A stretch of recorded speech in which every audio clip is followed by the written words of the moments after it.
Greetings, Ranger fans. Jake here for a deeper look at episode 10 of Power Rangers Dino Fury, Phoning Home. But first, a rapid run-through. Let's kick off the counter. It's morphin' time.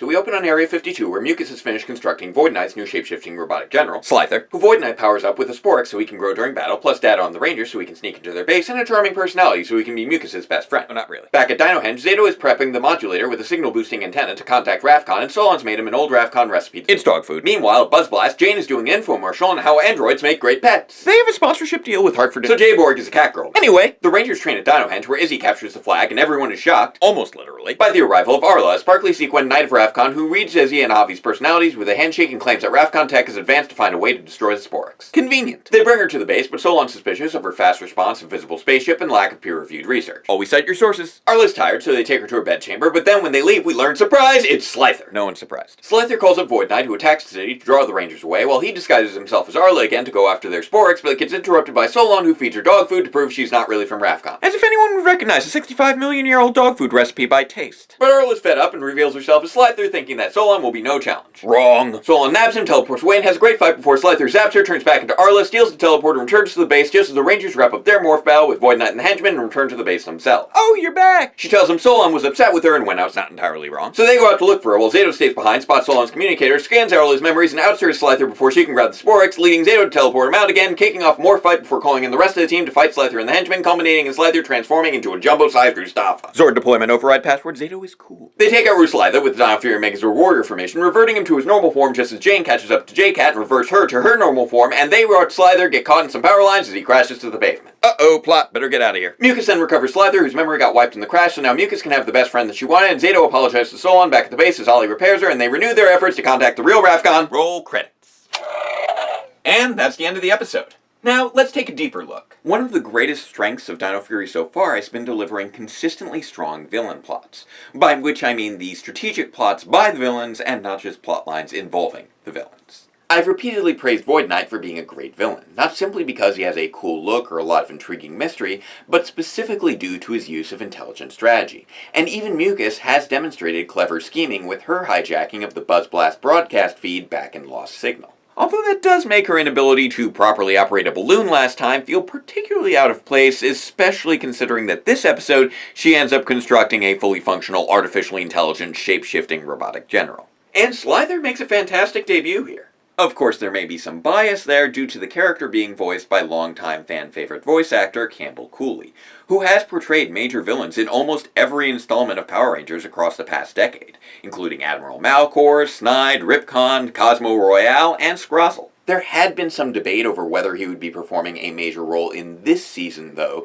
because despite appearing in some behind-the-scenes table read photos, he also holds the role of Loop Group Supervisor, leading some to wonder whether he was solely there to help out his fellow voice actors. He had also been deliberately playing coy about whether or not he was cast in the show through online interviews and fan engagement, including on this very channel. Hi Campbell, congratulations on your audition going well. So yes, as you may gather, it is fun to hear a familiar voice bringing a theatrical and energetic character to life, as well as satisfying to know that I was totally right in personally predicting that particular bit of casting, but what I also want to draw attention to here is the way in which the character is used. Infiltration plotlines generally carry a lot of engaging dramatic tension, because they require both sides to be continually outmaneuvering each other, and it can be challenging for the writers to find just the right balance of coincidence, contrivance, and comedic timing to keep that tension rolling throughout the episode. It's especially challenging if your goal is specifically to make your villain appear intelligent, because many writers have an unfortunate habit of doing so by having their heroes appear less so. And this episode manages to avoid that. Mostly. Zato is definitely less suspicious of Arla than he probably should be, but we have already established that he comes from a very open and trusting society. And when this is combined with Arla representing the survival of his people, something that had been part of his core motivation throughout the series, it makes sense from a character perspective that he would want to believe that. Plus there's the fact that Slither is genuinely convincing as Arla. She is warm, gracious, and able to provide reasonable answers to all of their questions with an easy confidence, without ever falling into the common trope of hamming things up for the audience as so many disguised villains have in the past. And considering how much of a theatrical diva Slither is, that is really saying something. Excellent performance here. Bravo. When you look at the many past villainous disguises like Primator as Billy and Zack, Astronema as Ashley, Olympius as Lightspeed Team, or Wutox as Sky, they often have the character being played with an overtly villainous swagger that should be giving away the ruse immediately. Instead, these sort of plots tend to rely upon a gotcha moment, where a single mistake ends up being their undoing.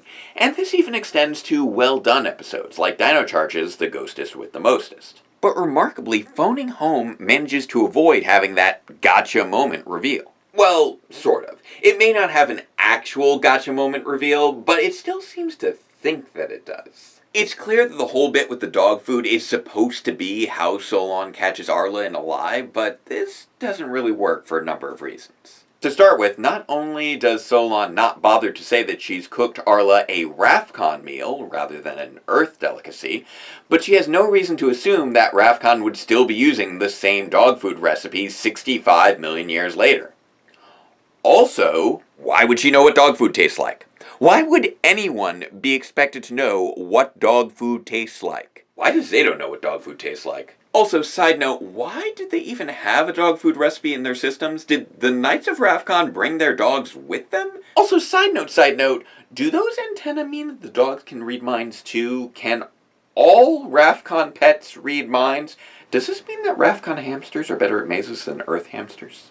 Anyway, my point is that Arla had plenty of excuses that she could have used to talk her way out of the situation. Even if Arla had been a real Knight of Rafcon, she may have just been trying to be polite about Solon's cooking. So, logically speaking, it's not really the gotcha moment that Solon's going for, because it doesn't actually expose an inconsistency in Slither's disguise. What it actually does is exhaust his patience. Slither doesn't just reveal himself because he has no choice, he chooses to reveal himself because it's the more expedient option in that moment. This moment doesn't actually prove anything, other than Solon's deep distrust of Arla, which demonstrates to Slither that no amount of double talk is going to gain him Solon's aid in retrieving the Sporks.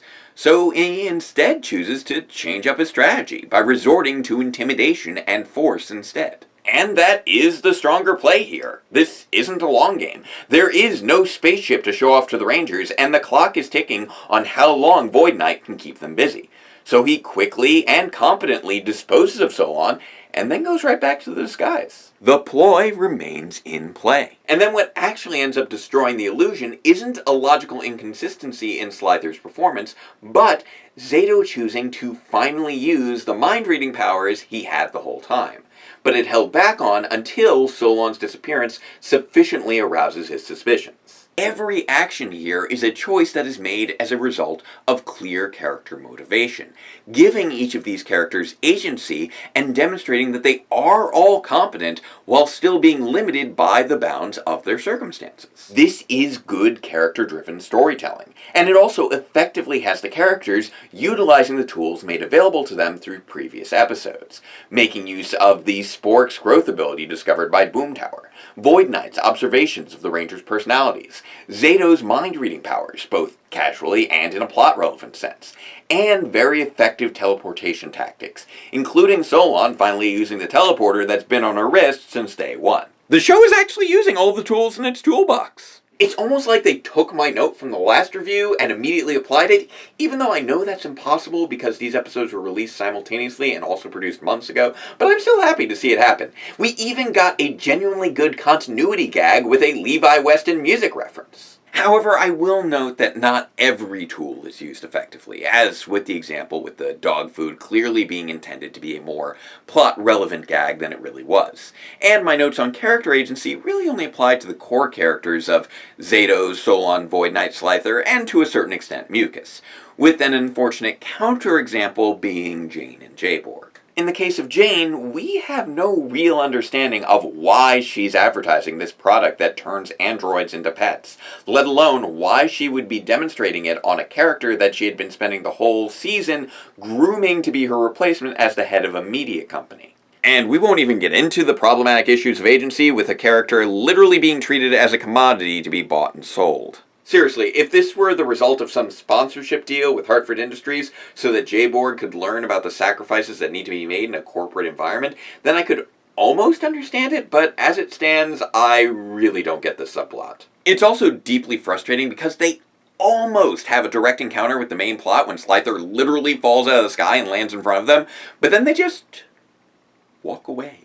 That being said, this is still a very solid episode that effectively introduces a competent new villain, makes creative use of otherwise unused Sentai footage through that villain's shapeshifting ability, delivers some great action that highlights the supporting character of Solon, and once again executes an intelligent villain plot that forces the Rangers to use every tool at their disposal. Although it does raise the question of how Void Knight even knew about Rafkon to prepare Slither to pretend he could read minds, or how he even knew what the sporks were to begin with. But I suppose those are questions to be answered another time. So make sure to join me next time for a deeper look at episode 11 of Power Rangers Dino Fury. And if you would like to share this week's rapid run-through, you can find it as a standalone clip over at Morphin Legacy's YouTube channel. Please like, share, subscribe to us both, ring the bell for future notifications, and until next time, farewell Ranger fans, and let the power protect you.